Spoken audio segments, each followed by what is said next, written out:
Hello students, today is day 5 of our 100 day and 100 term of economics challenge. तो देखिए आज हमारा जो टॉपिक होगा ना वो बेटा बड़ा इंटरेस्टिंग और 11th क्लास में आने वाला बहुत ही बढ़िया टॉपिक है जो पर्सनली एक्चुअली मुझे भी बहुत ज्यादा पसंद है। That is demand. देखिए डिमांड क्या होता है, हिंदी में अगर बात करें तो मांग होती है। मैं आपको एक एग्जांपल से समझाता हूँ। जब तीन चीजें पूरी होंगी तो किसी भी प्रोडक्ट की डिमांड बन जाएगी। वो तीन चीजें क्या है बेटा? वो तीन चीजें होती हैं। पहली, फॉर एग्जाम्पल, एक पर्सन है जिसका नाम है राम। राम गया है गाड़ियों के शोरूम में, ठीक है। अब गाड़ी के शोरूम में गया तो वो चला जाता है ऑडी खरीदने के लिए। अब भाई उससे पूछा गया, सर आप कौन सी कार खरीदना चाहते हो?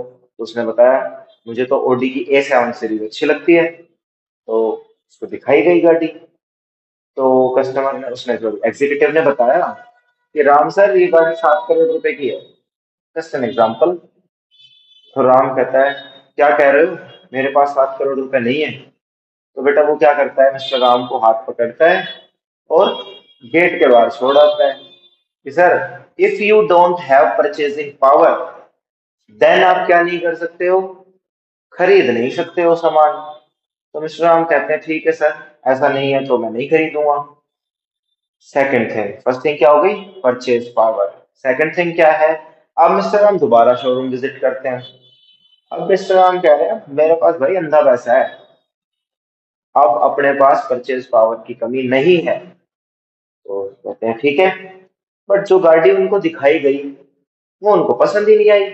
मतलब विलिंगनेस नहीं आ रही है, इच्छा नहीं हो रही खरीदने की। तो सेकंड थिंग हो गई willingness to buy. And third thing क्या होगी बेटा, मिस्टर राम के पास पैसा है बहुत ज्यादा, गाड़ियां भी बहुत ज्यादा है। तो वो ऐसे ही टहलते टहलते एक दिन शोरूम में चले गए। तो मालिक से पूछा, हाँ भाई ये गाड़ी कितने की है? तो मालिक ने बताया, सर 2 करोड़ रुपए की, आपके लिए तो कोई बड़ी बात भी नहीं है, खरीद ही लोगे आप, आपके पास बहुत पैसा है, परचेज पावर तो है ही आपके पास। तो मिस्टर राम कहते हैं, यार मेरे पास ऑलरेडी इतनी गाड़ियां खड़ी हैं कि मेरे लिए इसका यूज नहीं है। तो इकोनॉमिक्स हमें कहती है, जब भी किसी प्रोडक्ट की डिमांड बढ़ानी हो तो ये तीन चीजें होनी जरूरी है। When a product is said to be demanded, when a person have purchase power, when a person have willingness to purchase, and third one, when a person have use of the product। जब भी ये तीनों चीजें हो जाती हैं तो product की डिमांड बढ़ जाती है। Thank you. इस एग्जांपल से आपको समझ आया हो कि डिमांड क्या होती है। Thank you.